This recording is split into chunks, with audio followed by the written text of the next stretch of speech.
Morning. Here's my escort again. That white one will bark at the motorbike when it goes by.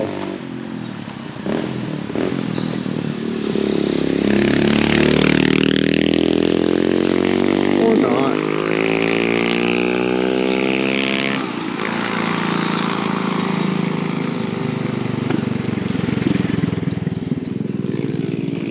Don't pee on that. Alright, so I put this other cabinet together. I need to go install it. He's finishing, there's this light and then the 2 lights in the bathroom, and then all the lights in the house will be done.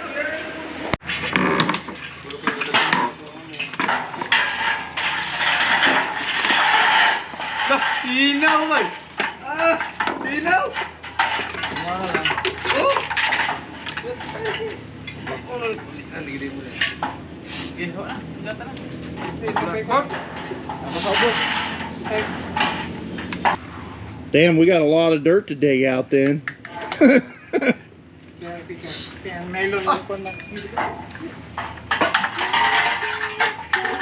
Well, I say we, them, they have a lot of dirt to dig out.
Everything's a hammer if you need it to be.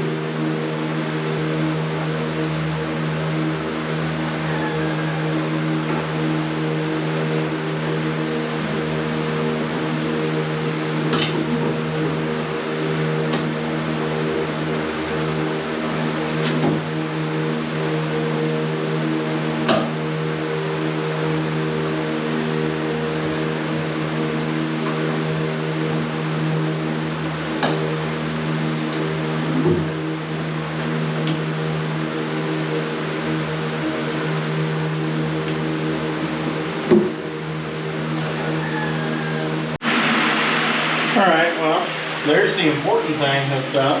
Alright.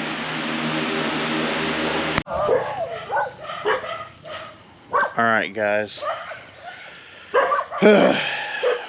So this is actually the next day. So at about 11:30, while I was in there working on that bathroom, Jerome came in and said, hey, we have to go move all these concrete blocks. And I said, why? And he said, well, he said something like they need the road to be wider or something. So I thought that they were like trying to drive a car up that path or something. So I'm like, what? So I come down here, and there's a guy standing down here, and he's kind of looking at everything. And I'm like, so what's going on? They're trying to drive something through here or something? Because these concrete blocks are in line with my driveway. Like, there's no there's no way they could be in the way unless someone was driving on my driveway. And so finally it comes out that apparently he's not driving something up through there. Well, he is, an excavator. Apparently they're gonna build a road right here for those people back there. So they're planning to build a road right here, like an actual proper wide, like, gravel road. And I'm like, what are you talking about? You can't just come here and put a road through my property and nobody has said anything about it. Like, when is this supposed to be happening? And the guy said tomorrow. And I'm like, no. So instantly I got angry and asked who approved the project. Was it the barangay captain? Was it the municipality? And apparently he said it was the barangay captain and the mayor of Cheyenne had approved the project. And I did see when I went up there that they're building another road up there. So apparently there's like a road initiative. Hang on, apparently Badana's on the phone. I'll be back. Okay, sorry. The Badan called. Paul is going to Depolog to get those other 4 pieces of sealant, and I'm having him get the 3-inch PVC for the downspouts and all that. So, and 30 bags of tile adhesive. Anyway, where did we leave off? Oh yeah, so the guy is standing out here, and I tell him no, nobody's doing anything to my property until I go and talk to the barangay captain and or the mayor. So, but I knew that I needed to wait for Alona to stop working. So, in my mad state, I left here at about 11:40 and just went back over there and just chilled out until Alona got off work. So when she got home, I already had the lease agreement and the deed of donation ready to go. And so I explained to her what was going on, and she said, yeah, they can't just... And I had already pulled up the Philippine law on eminent domain, so even if I refused to let them do it, they still could force the issue, but they would, like America, they would have to provide just compensation. They would have to pay a fair value for the portion of land that they're wanting to use. And so they're wanting to put the road through here, and I own everything halfway through this building going that way. So the area right here that they would need to use is about 15 to 20 square meters. So the property value around here is not very good. It's about 1,000 pesos per square meter. So it would be 15 to 20,000 peso that they would need to pay us for compensation. So I jumped on the motorbike with Alona and went down to go talk to the barangay captain. Well, the barangay captain was down there by a cemetery, and that's where they're putting in another road. So for some reason, not only was the barangay captain there, but about 30 other people were there, along with the mayor. The mayor of Cheyenne was there. So when I first pulled up, I didn't recognize him because he didn't look like the person on the posters. Because number one, he had been like walking around and working all day, so he was in normal clothes and hair kind of messy and all that. But also he was very drunk. So drunk that when I pulled up, he put his hand on my motorbike and was leaning on it to be able to stand up properly. But anyway, so when I first get there, he's got one of those little, like, hand-rolled, like like cigarette type things. He wanted me to smoke it, and I was like, oh, well, okay, whatever. But I didn't know it was the mayor at that time, because I didn't recognize him. So we found the barangay captain and got him and the mayor together, and oh, that's the mayor, okay. And so we started talking about it, and I said, no one came and spoke to us. And I explained to them that's why I got mad, is because I told Lona to tell them I'm a nice guy. So if they would just come to me and ask me if they could put a road through here,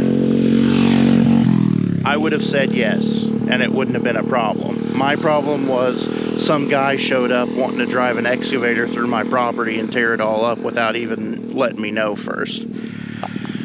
And so I said the thing to them about, you know, eminent domain and just compensation, and the mayor's face went kind of sad, and he's like, apparently he told Lona that the municipality just doesn't have the money to pay that, so there's no way that they could pay that. Which is BS, because the municipality has excavators and dump trucks, and I mean, they, you know, they could pay $15,000 or $20,000. But anyway, basically said that they wouldn't. And so I basically said, okay, no road then. And then everybody just stood there for a second, and I let it kind of sink into them that I'm legally in the right. Like that, I don't have to let them put a road through my property. After a few seconds of them letting that sink in a little bit, I then said that I would allow the road to go through only if two things happen. Number one, they stay 1 meter away from my driveway and don't touch my driveway with any piece of equipment. And number two, if anything like this were to happen again in the future, they need to come to me and talk to me. Apparently the barangay captain sent someone to talk to Alona's sister, the one that lives in the house on our property, and she forgot to tell us. Well, that's all fine and dandy, but it's not her responsibility to ask us about it. If the barangay captain or whoever wants to put a road through here, they should come and talk to the landowners, not the relatives of the landowners. And I let them know that, for sure. If anything in the future is to happen with this piece of property, they need to come and speak to me directly. So in the end, they agreed, and I even offered to the mayor. I was like, do you want to like draw up a contract and sign or something like that? And I told him it was for his protection. He said, no, it's okay. And so I asked him, through Alona, of course, asked him, so what happens if they put the road through here, and then a month later I put up a huge gate and start charging a toll for people going through my property? Because I could do that. There's no contract. And he's like, nah, it's okay. So, I don't know. He doesn't seem all that savvy or smart to me. Maybe it was because he was drunk, I don't know. But I would definitely ask for a contract. But, you know, I don't know. So apparently they're going to put in like an actual like gravel road through here for those people back there. At least I don't have to pay for it. But that's why I kind of cut the video off abruptly yesterday. I mean, I was mad. So the Filipinos don't really understand the concept of personal property, I don't think, because all the time there's like random people like walking through my property or like just hanging out down here on my driveway, and I'm like, what do you guys do? This is my property. Like, what are you guys doing? But, you know, it's the way it is, I guess. So even though this is a different day, I will end this video and then immediately start the next. So that's it for today. I'll see you guys tomorrow.